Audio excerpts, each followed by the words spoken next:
Hello and welcome to all our viewers in Nigeria and around the world to News Cycle on Global Television, coming to you live from the nation's capital, Abuja.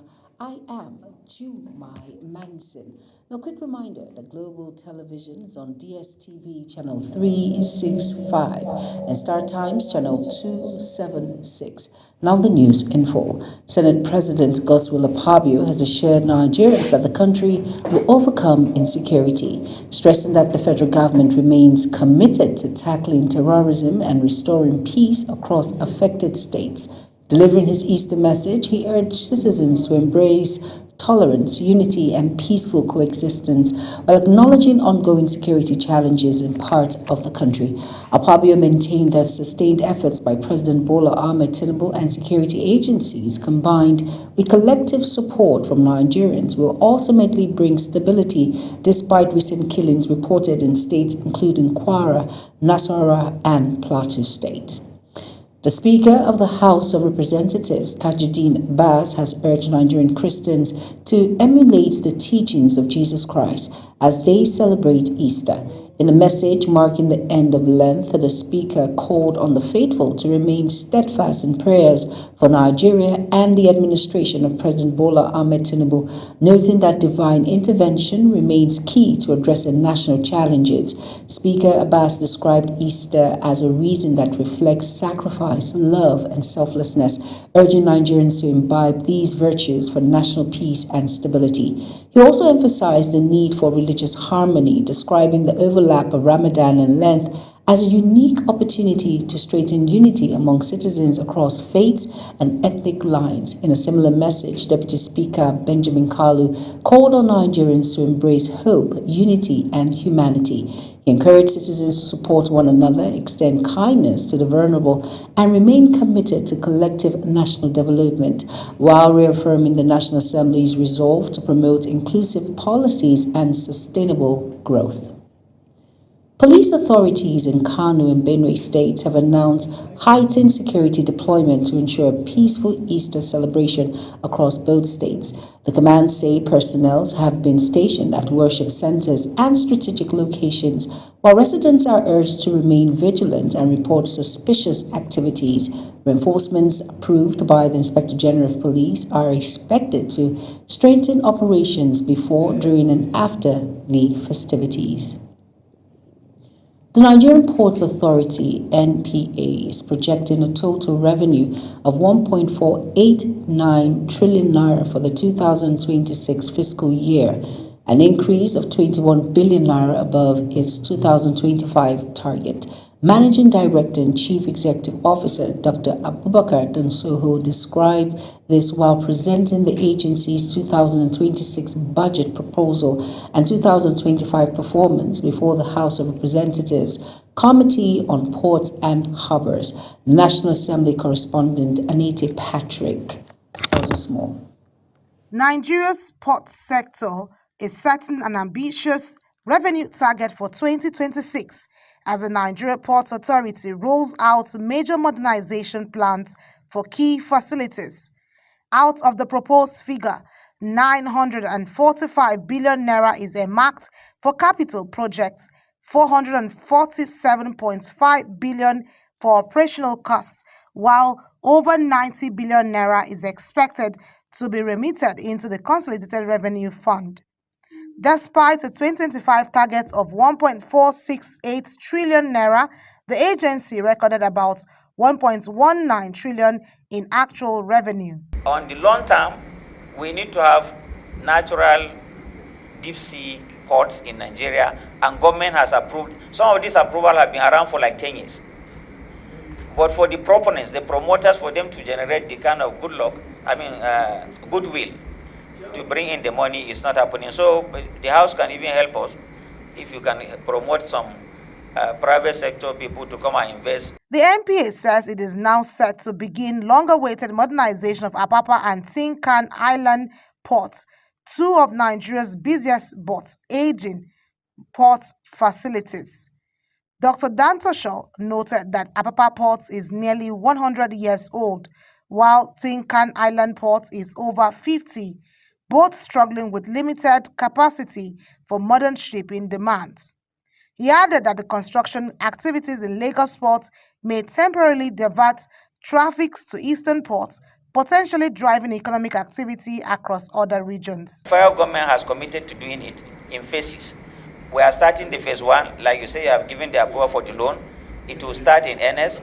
Then the eastern ports will follow as soon as possible. Chairman of the committee, Nolim Naji, described the budget process as critical to national development, assuring that the committee will intensify oversight over port operations and ongoing rehabilitation efforts. Yes, it's important that we are doing port rehabilitation, but you have to go back to think of how to take one of the ports in the Eastern Corridor so that people won't feel bad. Groundbreaking for their rehabilitation is expected within weeks, a move expected to boost efficiency and increase national revenue. With modernization on the horizon and higher revenue targets in sight, stakeholders say the success of these reforms could redefine Nigeria's competitiveness in global maritime trade. From the National Assembly, Aniete Patrick reporting for Global TV News. The House of Representatives has launched a sweeping probe into the performance of concessionaires operating Nigeria's air and seaport terminals, demanding transparency, accountability, and value for money nearly 2 decades after the policy began. Now, the investigation, led by the chairman of the ad hoc committee, Kolawole Akinlayo, opened at the National Assembly in Abuja, marking a critical phase in the lawmakers' oversight of the 2006 port concession regime. Again, National Assembly correspondent Aniete Patrick reports. The policy, introduced to boost efficiency, attract private investment, and improve infrastructure in Nigeria's aviation and maritime sectors, is now under intense scrutiny. Addressing stakeholders at the hearing, Chairman of the ad hoc committee, Kolawole Akinlayo, said the committee's mandate is clear: to assess performance, identify gaps, and determine whether Nigerians have truly benefited from concessions. He urged operators to provide factual and verifiable data on their investments, operations, and compliance, warning that the credibility of their submissions will shape the committee's final recommendations. The fees that is meant to the federation, that are not paid to federation, that is the only area we have grounds. And that is why we are calling you to answer to your your activities in office. Meanwhile, officials from the Nigerian Maritime Administration and Safety Agency say there have been notable gains. Also at the hearing, the Director Ports and Cargo and Terminal NIMASA, Olayiwola Olaruwaju, told the committee that operators have surpassed some initial targets, expanding equipment capacity and investing heavily in infrastructure. According to him, truck deployment has risen from an initial requirement of 20 to about 125, alongside upgrades in cargo handling systems, IT infrastructure, cybersecurity, and human capital development. When you talk about the value of the equipment we have on ground, we're talking about $88.7 million. Despite these improvements, lawmakers insist the probe will determine whether such investments translates into real economic value for the country. The committee is expected to continue engagement with key stakeholders as it compiles a comprehensive report on the impact of port concessions on Nigeria's economy. From the National Assembly, Aniete Patrick reporting for Global TV News. The Joint Admissions and Matriculation Board has dismissed reports claiming the 2026 UTME has been postponed, describing the circulation notice as false and misleading. Now, the board confirmed that the examination will proceed as scheduled from April 16th to April 25th, urging candidates to rely only on official communication channels. JAM also warned against fraudsters exploiting candidates through fake platforms, promising score manipulation following technical issues recorded during the mock exam. As examination season draws near, parents across the country are stepping up their involvement in their children's academic preparations, from structured reading routines to emotional encouragement. Many homes are now becoming active learning hubs aimed at boosting performance and reducing exam pressure. Sadatu Garba tells us more. In several households, quiet study corners have replaced distractions as parents enforce focused learning environments away from television and mobile phones. The goal is to improve concentration and help students retain what they learn.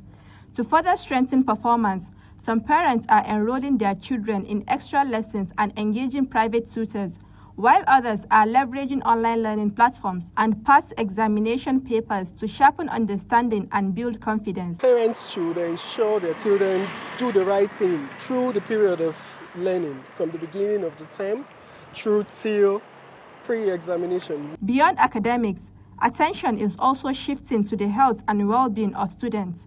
Parents are ensuring proper nutrition, adequate rest, and regular breaks, with experts stressing that balance is key to improved academic output. Parents shouldn't wait till examination period before they assist their children.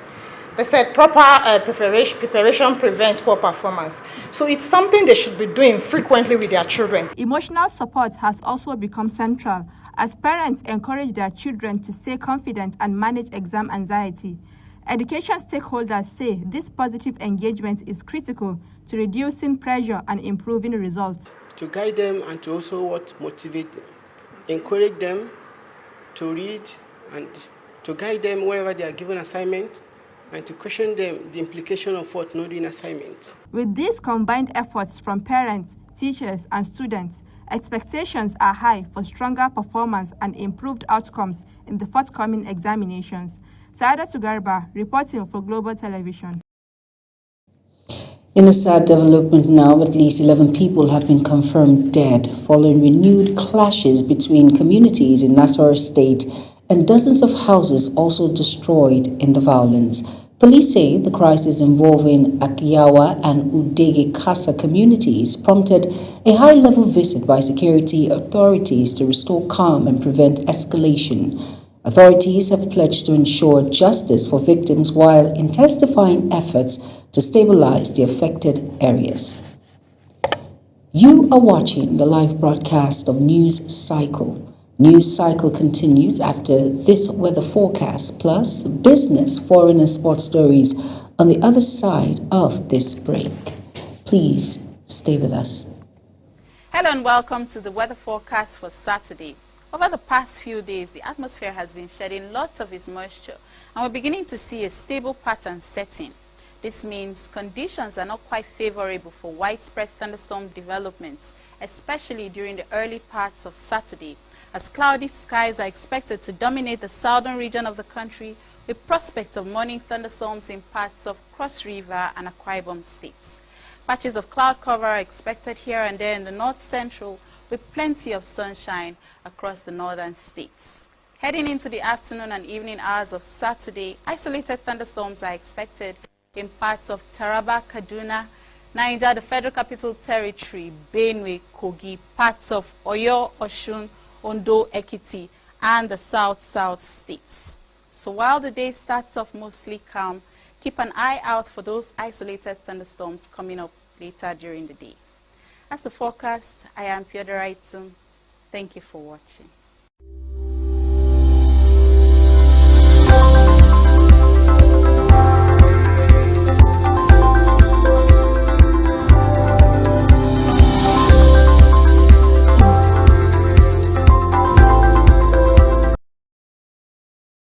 Back. If you're just tuning in, this is News Cycle on Global Television. Thank you for staying with us. In business now, the Petroleum and Natural Gas Senior Staff Association of Nigeria has suspended a strike against Seplat Energy following renewed negotiations on workers' welfare and agreements. And the union says intervention by the Nigerian National Petroleum Company Limited helped resolve key issues, allowing operations to resume. Members have now been directed to return to work while talks continue towards finalizing the 2026 collective bargaining agreement. Niger State Governor Mohammed Umaru Bago has reiterated his administration's commitment to partner with the National Biosafety Management Agency in order to boost speed production that will enhance agriculture in the state. The governor stated this when he visited the Director General National Biosafety Management Agency, Bello Bawa Wari, at the agency's office headquarters in Abuja. Saadia Yakul has the details. Niger State Governor Mohammed Umar Bago, who acknowledged the state's enormous potential in agriculture, says the state government's partnership with the Biosafety Agency is in line with a pilot scheme designed to cultivate over 60,000 hectares of land for seed production, cotton and maize, with an additional 40,000 hectares of land for rice and sugar cane. Bago expressed optimism that by the end of 2027, the state should be able to produce 100,000 hectares of varieties, which will change the landscape of the country in terms of food production. Nigeria is over 250 million people and counting. And the way our production has been very, very primitive. The Director General National Biosafety Management Agency, Barrister Bello Bawa Buhari, says the agency under his leadership has taken the lead to promote the national program on accelerated food security, sovereignty and sustainable production, which also aligns with the governor's agricultural revolution for the state. At the same time, for cotton production also, at 20,000 hectares which you have made available, inshallah is going to start around June this year. So in all, we are looking at this year, we are going to start with about 60,000 hectares in line with your agenda, in line with the dream of Mr. President. And we are not going to take this lightly, Mr. Governor. Inshallah, we are going to deliver. As both institutions align their vision for food security and sustainable growth, the initiative signals not just a boost for local farmers, but a bold step towards national self-sufficiency. Saadia Yakubu for Global TV News. Moving on to the Nigerian Revenue Service has assumed responsibility for the collection of mineral royalties from mining operators nationwide following the implementation of new tax laws. Now, the development means Nigerian Revenue Service will now handle royalty collection, while the Ministry of Solid Minerals Development retains its technical and regulatory oversight of the sector. This was the outcome of a meeting between the Minister of Solid Minerals Development, Dele Alake, and the NRS Chairman, George Adedeji, held in Abuja to strengthen collaboration between both institutions. According to a statement issued by the Special Advisor to the NRS Chairman, Dari Adekunbi, the decision is in line with the new tax laws, which empowers the NRS to administer all federally collectible revenue. Over now to the foreign scene, opposition leader in Cameroon have criticized a proposed constitutional amendment to create a vice president's position, describing it as a power grab. Critics argue the move would allow a successor to assume power without elections in the event of a vacancy, raising concerns about democratic accountability. Supporters, however, insist the reform would strengthen political stability and ensure continuity in governance. Search efforts are ongoing for a missing U.S. airman after a fighter jet was downed in Iran, further escalating tensions between both countries. Iranian authorities have reportedly called on citizens to locate the individual, while U.S. officials warned of serious consequences if diplomatic solutions fail. President Donald Trump has issued a fresh ultimatum to Iran, raising fears of a border regional conflict. In sports news now, a major boost for grassroots football is sparking fresh hope for young talents across the country as new investments in training facilities and coaching begin to transform the game at the community level. Global TV sports correspondent Samuel Odi tells us more. The initiative, which targets local academies, teams, is already making a visible impact with improved access to modern equipment and structured training programs. Coaches say the development is long overdue and critical to nurturing the next generation of football stars. I'm trying to give back to society, what society have given to me. I knew when I was serving the nation and playing these games and coming back to teach at the high level, and now coming to see how I can impart knowledge into this younger one. Some of them are very new and some of them are old. We are putting our own effort too to see if by chance and luck we are able to see one or two that goes, we inject the money back into the academy. The program also emphasized mentorship and regular competitions, giving players more exposure and opportunities to grow. Young footballers involved in the scheme said the change has significantly improved their performance and outlook. When I came, I wasn't exactly the fittest or the best player around, but since I came, I've been improving slowly, gradually. I've been learning as well, and honestly, I still have a lot to improve on. In the next 3 to 5 years, I see myself going far. I'm a versatile player, I'm still learning, I'm still growing, I'm quite young as well.